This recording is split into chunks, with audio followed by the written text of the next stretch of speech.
Assalamualaikum warahmatullahi wabarakatuh. Perkenalkan, nama saya Iceng Nawati, NIM P003240191116, kelas 2C Kebidanan, Politeknik Kesehatan Kementerian Kesehatan Kendari. Pada kesempatan kali ini saya akan menjelaskan tentang adaptasi bayi baru lahir dari intrauterin ke ekstrauterin. Langsung saja, yang pertama, saya akan menjelaskan tentang adaptasi fisiologi bayi baru lahir pada sistem pernapasan. Pada sistem pernapasan intrauterin ke ekstrauterin, pernapasan bayi sebelum lahir dan sesudah lahir sangatlah berbeda. Sebelum lahir, bayi atau janin di dalam rahim bernapas melalui plasenta, disebabkan karena paru-paru bayi belum berfungsi. Pada pernapasan intrauterin ini, janin mendapatkan oksigen dari ibu melalui plasenta. Setelah lahir, plasenta akan terputus dari bayi, dan bayi akan berusaha menangis karena untuk bernapas. Paru-paru bayi akan mengembang karena udara akan memenuhi ruang trakea dan bronkus bayi. Cairan yang berada di dalam paru-paru dikeluarkan dari paru-paru, dan di setiap pembuluh darah pada ekstrauterin, bayi akan bernafas dengan paru-parunya. Yang kedua, saya akan menjelaskan tentang sistem hematologi dan sirkulasi darah. Yang pertama, intrauterin. Aliran darah fetal bermula dari vena umbilicalis akibat tahanan pembuluh darah yang besar, lebih tinggi dari tahanan vaskular sistemik. Hanya 10% dari keluaran vertikal kanan yang sampai pada paru. Sisanya 90% terjadi samping karena ke kiri melalui ductus arteriosus Botali. Pada neonatus, reaksi pembuluh darah masih sangat kurang, sehingga keadaan kehilangan darah dihindari. Dari kelebihan volume juga sangat kurang untuk degenerasi. Konsentrasi hemoglobin janin dan ibu berada pada saat kehamilan cukup bulan. Hemoglobin janin berkisar 159 per 100 ml. Tiap gram hemoglobin mampu mengangkut 1,34 ml oksigen. Kemampuan ini akan meningkatkan kemampuan darah janin untuk mengangkut oksigen. Ditambah lagi aktivitas oksigen darah janin yang tinggi memudahkan perdarahan oksigen dari ibu ke janin ketika janin lahir. Terjadi penerapan dari plasenta secara mendadak.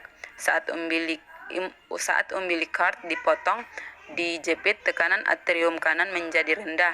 Tahanan pembuluh darah sistematik naik, dan pada saat yang sama paru-paru mengembang.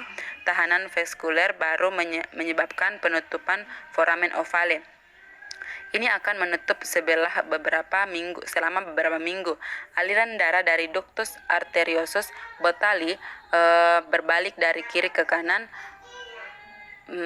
Penutupan ductus arteriosus secara fisiologis terjadi pada umur bayi 10-15 jam, yang disebabkan kontraksi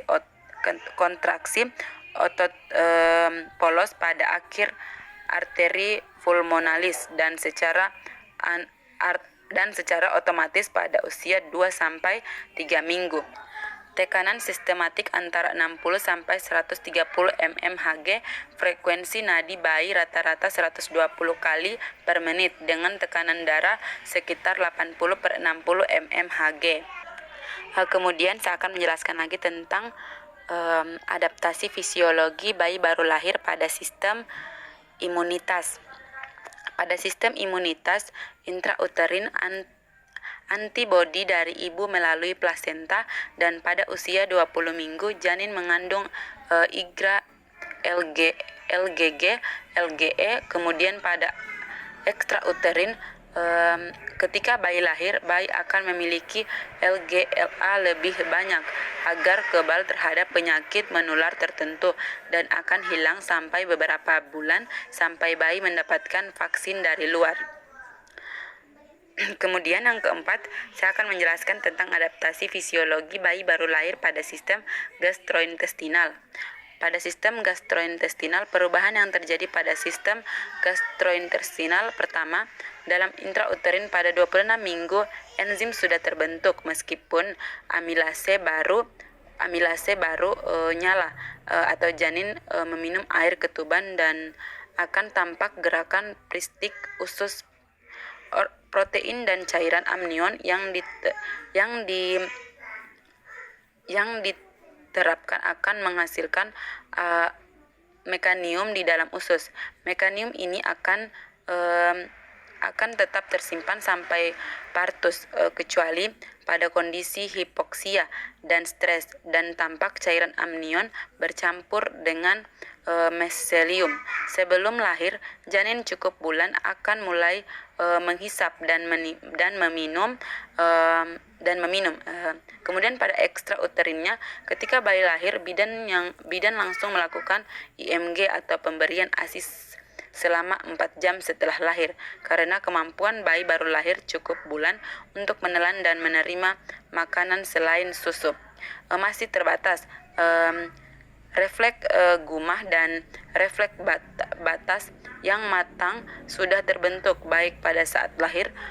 Esofagis bawah dan lambung masih belum sempurna, maka bayi akan gumah karena kapasitas lambung masih terbatas, kurang dari 30 cc. Untuk bayi baru lahir cukup bulan dan kapasitas lambung ini akan bertambah secara lambat bersamaan dengan tumbuhnya bayi baru lahir. Kemudian dilakukan pengaturan ASI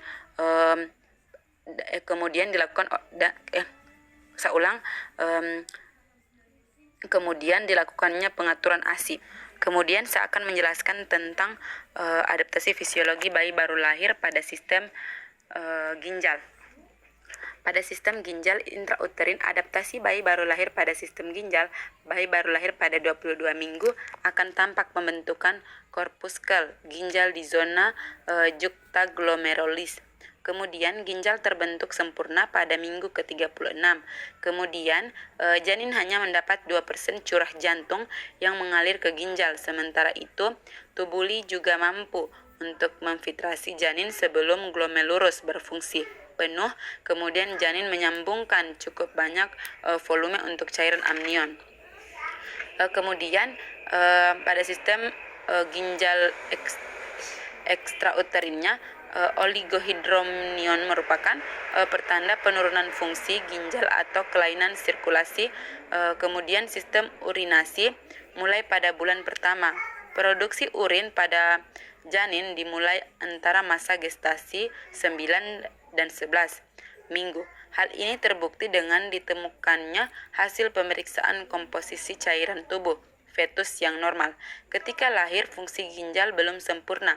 Kemudian peranan ginjal pada janin untuk memekatkan dan mengencerkan urin yang mengadakan transportasi zat organik. Kemudian bayi ginjalnya relatif mengandung air dan natrium.